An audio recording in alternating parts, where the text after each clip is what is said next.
lu kan jebolan Suci juga nih. Ya. Melihat dunia stand up komedi selama 10 tahun ini seperti apa sih, Gen?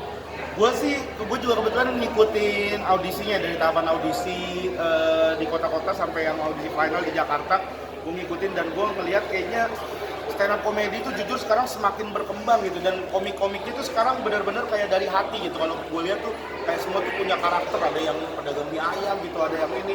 Jadi kayak mereka tuh semua orang-orang yang berdamai sekarang. Jadi dengan kesusahan hidupnya, dengan apa keresahan-keresahan yang ada tuh malah dijadikan bahan-bahan komedi. Dan menurut gue ini tuh upgrade yang sangat luar biasa dari stand up komedi. Sejujur gue bangga banget, senang banget gue aja kayaknya kalau ngikut audisi sekarang kayak gue nggak pede, gue bener keren-keren banget sih. Dan lu juga menjadi juri di sini, kayak ngingat lu zaman-zaman berjuang di Suci nggak sih? Iya, gue juri audisi kan, jadi gue kayak ada dendam juga kan pastinya.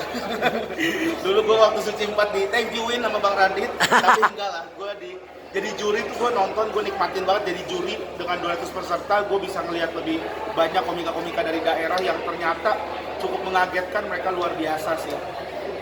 Dan ketika lu jadi juri, penilaian apa sih yang paling penting gitu untuk meloloskan peserta nih?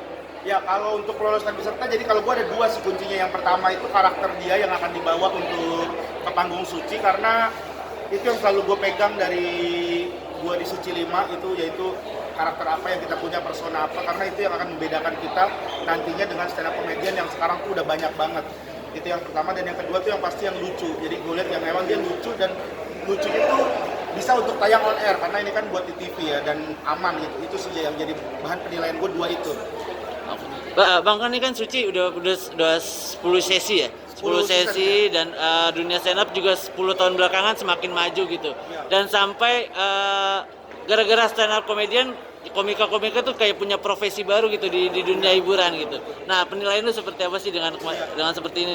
Kalau untuk stand up sebenarnya udah 12 tahun lah, Yeah. kita udah ada tuh dari tahun 2010. Kalau Sucinya udah 10 season. Kalau gue lihat itu ya luar biasa banget. Suci bisa jadi lahan pekerjaan baru yang bukan stand up, jadi lahan pekerjaan baru yang bukan cuma jadi stand up komedian, tapi banyak banget. Ada yang jadi penulis, ada yang jadi sutradara, ada yang jadi komedi konsultan, ada yang jadi pelawak untuk grup sketsa, terus ada juga yang jadi selebgram, ada yang juga jadi seleb TikTok gitu, ada juga macam-macam. Makanya stand up komedian itu luar biasa gitu, mereka bisa mengembangkan dirinya. Jadi nggak cuma stand up, mereka sekarang lebih luas gitu. Itu sih luar biasa ya, gue juga sangat bangga lah gitu. Jadi untuk regenerasinya tuh akan lebih mudah gitu. Jadi ketika senior-seniornya udah mulai mengembangkan sayapnya ke tempat yang lain, yang baru-barunya akan fokus di stand up, akan jadi seorang stand up komedian yang siap lah. Nah, manajemen komunitas ini seperti apa sih, Gen? Kan kayaknya kelihatan kuat banget ya, sampai akhirnya bisa mengisi jebolan-jebolan stand up komedian atau komika ini bisa mengisi di beberapa lini nih di dunia hiburan.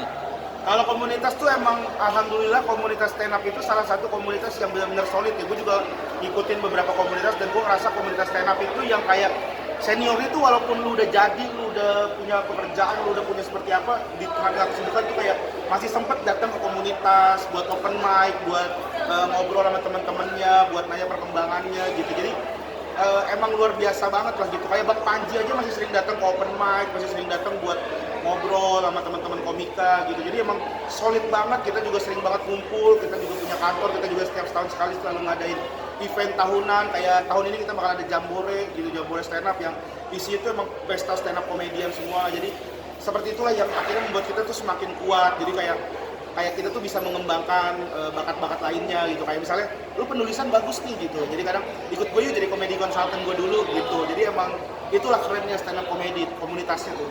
Berarti sama aja kayak tidak ada penyesalan gitu ketika gabung stand up, khususnya buat lu ya, karena ini menjadi sebuah profesi baru dan lahan pekerjaan baru ya. Betul, gabung sama komunitas stand up tuh benar-benar nggak rugi lah. Kayak banyak banget ilmu yang gue bisa pelajarin. Bahkan bukan cuma orang di depan layar ya, di komunitas itu ada yang akhirnya menjadi manajer komik, ada yang akhirnya jadi fotografer komik, ada akhirnya jadi editor komik. Ada kayak kalau lu tahu ada punyanya Marcel Widianto, Lelah Miskin Project, itu isinya komik-komik yang jadi editor, jadi kameramen, segala macam. Jadi emang dibina dan bekerja untuk dunia hiburan tapi di balik layar. Jadi nggak pernah menyesal, gue malah bangga banget tuh sama stand up comedy. Nah Bang, untuk manajemen sendiri kan manajemen dari komunitas ya, kan pasti tentunya kita nggak bicara soal kebaikan juga, mungkin ada beberapa komika juga yang sempat bermasalah, dan itu seperti apa sih kalian untuk merangkulnya gitu? Dan Kalau ada yang bermasalah nggak kita rangkul. Ya udah udah biarin dia bermasalah. Ya udah, kadang yang gimana kalau misalnya bermasalah pasti ada lah diobrolin. Karena kan kita ada presidennya juga, ada presiden stand up Indo. Kita juga punya ketuanya, kita juga punya orang yang dituakan, kita punya founder yang masih lengkap gitu. Jadi kalau misalkan emang ada apa-apa ya kita pasti diobrolin baik-baik gitu. Ya tabayun lah. Ada lagi nggak?